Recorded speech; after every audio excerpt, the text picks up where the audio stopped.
I found 11 of the highest paying work from home jobs. Some of these are going to be entry level, so they don't require any experience at all. And some of them are going to require a few years of experience, but typically you can go into these jobs from just about any other type of job, but all of them are going to be very high paying. And the first one on the list is going to be a narrative designer. Now, this is one where you can get into it without any experience, but it does help if you have some experience working in the video game industry. And narrative designers make about $60,000 a year. And basically, you're responsible for creating the storyline, narrative, and dialogue for video game characters. So if you're passionate about video games, this might be a good one for you. Now, some of the skills you might need for this position is a passion for storytelling, exceptional writing skills, the ability to create engaging characters, the ability to also create compelling narratives, and an understanding of interactive media and game design principles. And the way to get started with this one is first by building a great portfolio. There is no traditional path to get into narrative design. So basically what you want to do is create a good portfolio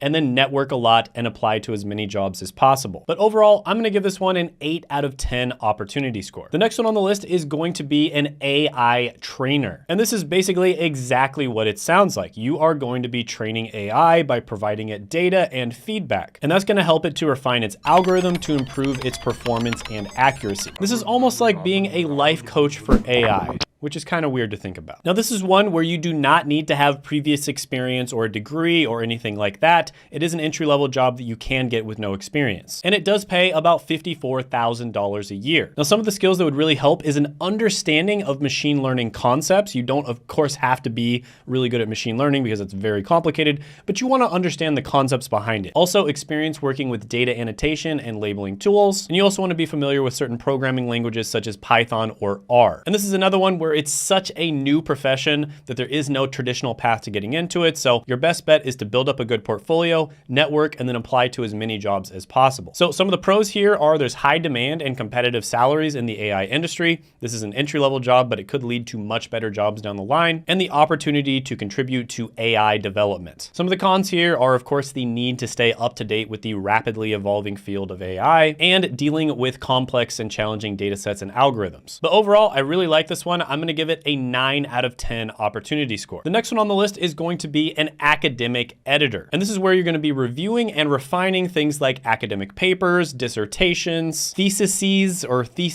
kind of a weird word, and other types of scholarly work. And with this position, you'd expect to make about $55,000 a year. Now, this is one where it really does help to have a degree in a relevant field. And because of that, you'll probably have quite a bit of experience working in academic writing already. So this could be a good option for people who got a degree, they're not necessarily happy with it, but they want to make the most out of it. And some of the pros here are going to be that remote work allows flexibility and freedom to work from anywhere. You get the opportunity to engage in diverse academic topics, and you can enjoy intellectual stimulation and continuous learning. Some of the cons here are it can involve working with tight deadlines. It definitely requires a very meticulous attention to detail, and limited face-to-face interaction may lead to occasional feelings of isolation. Overall, I'm going to give this one a 7 out of 10 opportunity score. The next one on the list is going to be an SEO specialist, and this is a great career. There's tons of opportunity here. Now, SEO stands for search engine optimization. And basically what you're trying to do here is you're trying to get websites to rank at the top of Google or other types of search engines. So some things that you might be doing here is, of course, conducting keyword research, analyzing website performance, optimizing content, and implementing strategies to increase organic traffic. So basically, when you go to Google and type in how to get a girlfriend,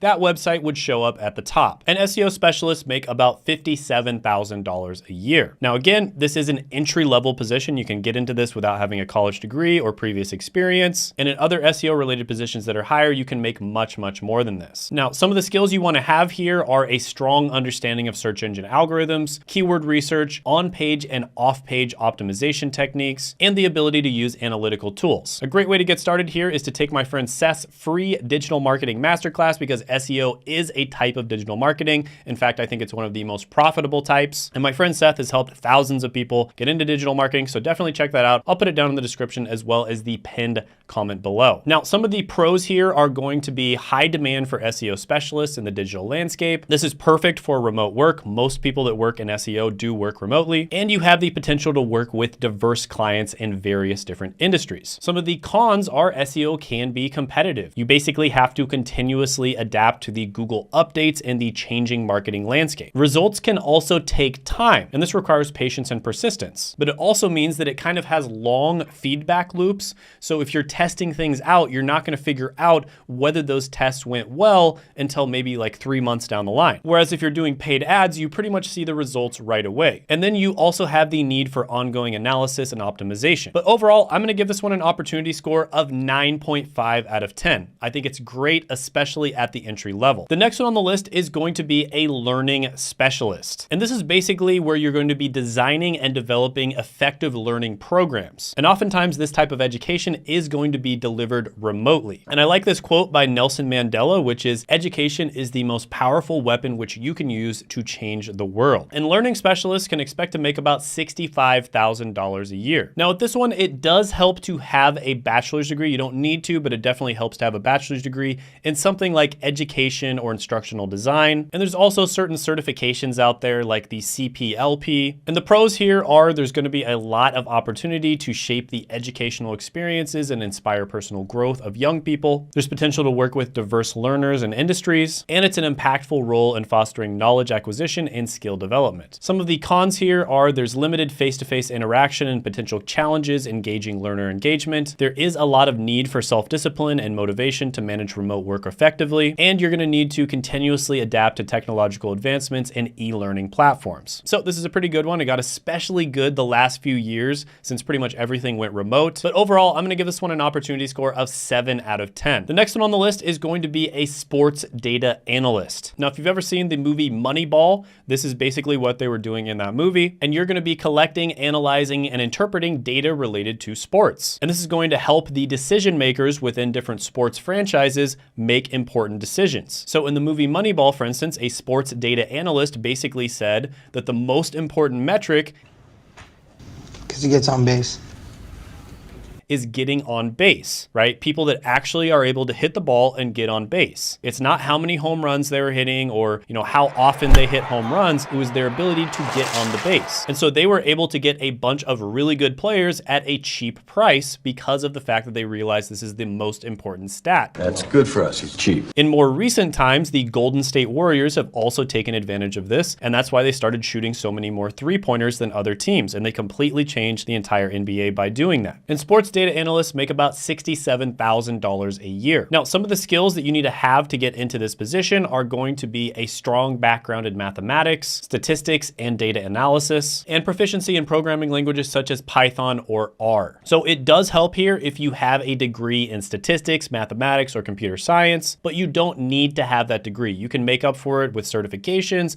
and you can also build a great portfolio. So some of the pros here are you get to combine your passion for sports with data analysis skills, and you have a high earning potential. Some of the cons here are the need for a strong understanding of both sports and data analysis, and working with large data sets and tight deadlines can be challenging. So overall, this is a pretty good one, especially good if you're a fan of sports and you want to work in the sports industry. I'm going to give it a 7 out of 10 opportunity score. The next one on the list is going to be a sales coach. And this is basically where you're going to be providing guidance, training, and motivation to sales teams. And that's going to help them achieve their targets and maximize the revenue of the company. Now, sales coaches make about $81,000 a year, but this is kind of an umbrella term that encompasses a bunch of different kind of sales type positions. So for instance, a company might hire a full-time sales coach to coach their teams. They also might bring in a sales coach for a contract, or as a sales coach, you might be more of kind of like a sales manager. But either way, there is a ton of opportunity within sales. And some of the skills you would need to have here is, of course, strong communication skills, strong interpersonal skills, and a deep knowledge of sales techniques. Now, with this one, of course, you would have to have some sales experience in order to become a sales coach. Some of the pros here are going to be an opportunity to positively impact the success of a sales team, the satisfaction of witnessing the growth and success of individuals and teams under your guidance, and the ability to constantly sharpen your own sales skills and stay up to date with industry trends. Some of the cons here are going to be that it requires the ability to motivate and inspire individuals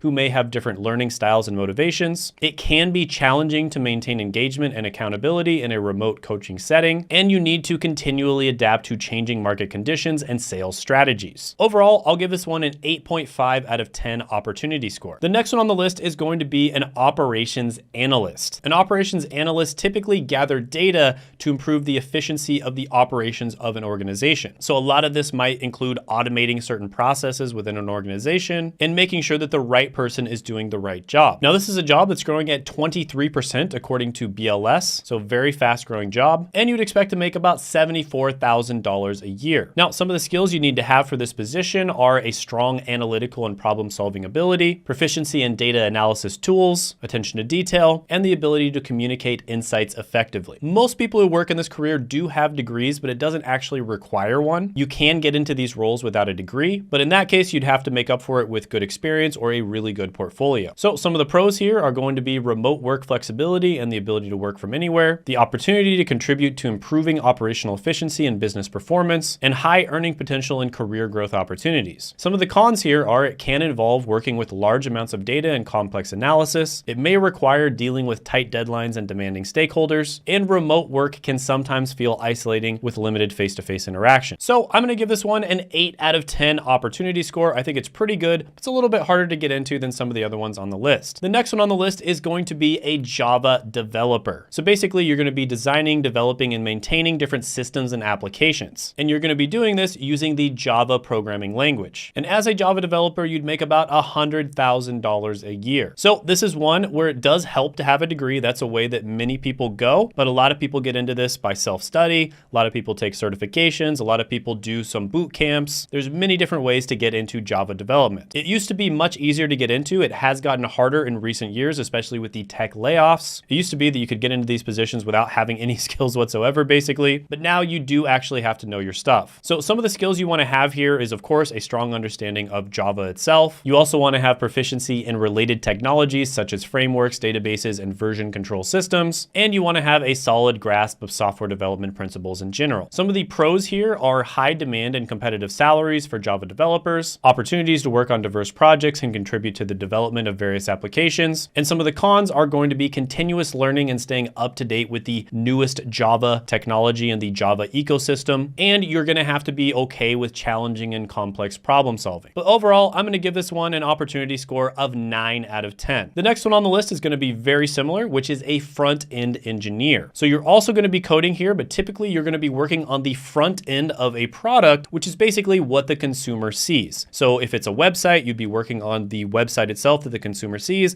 If it's an application, you'd be working on the part of the application that the person is actually using and seeing. Now, front-end engineers make about $130,000 a year. And very similar to Java developers, this used to be a lot easier to get into. You don't need to have a college degree, but if you do, it helps. You know, having a computer science degree is great, but you can definitely make up for that by just simply having the skill. But it's definitely harder to get into than it was 5 or 10 years ago. But some of the pros here are the opportunity to showcase your creativity and design skills while building user-friendly interfaces. So it's not as analytical as back-end development. And of course, there is a ton of opportunity for remote work and flexible jobs. Now, the cons here are you do have to keep up with the ever-evolving languages and frameworks that change like every 3 to 5 years. And you have to collaborate with designers as well as back-end developers to make sure the entire product is cohesive. But overall, I'm going to give this one an opportunity score of 9.5 out of 10. The next one on the list is going to be a telepsychiatrist. So I decided to include this one on the list because I wanted to show you that even professions where you think you absolutely have to be in person, right? There's no ability to work remote. In this day and age, there's a lot of remote work opportunities. Now, of course, for 99% of people, they're never going to become a telepsychiatrist because you have to have a doctorate for that job. But there's lots of different healthcare related jobs or jobs that you wouldn't expect to have the ability to work remote that do actually have those opportunities. You just have to look for them. So I think everyone knows what a psychiatrist is. Telepsychiatrists make about $226,000 a year. And the pros of this one are, of course, high earning potential and the flexibility to work from home. The cons of this one is there is limited physical presence with patients, which that could be a pro or a con, I guess, depending on what you want. And there can be potential challenges for diagnosing patients without in-person assessments. But overall, I just kind of wanted to use this one as an example. Obviously, this isn't going to be a great opportunity for everyone, but I'll give it an opportunity score of 8 out of 10. Now, if you haven't checked it out already, I did make a video on the 21 highest paying work from home jobs, which gives a bunch of other examples, and you can check that out by clicking right here.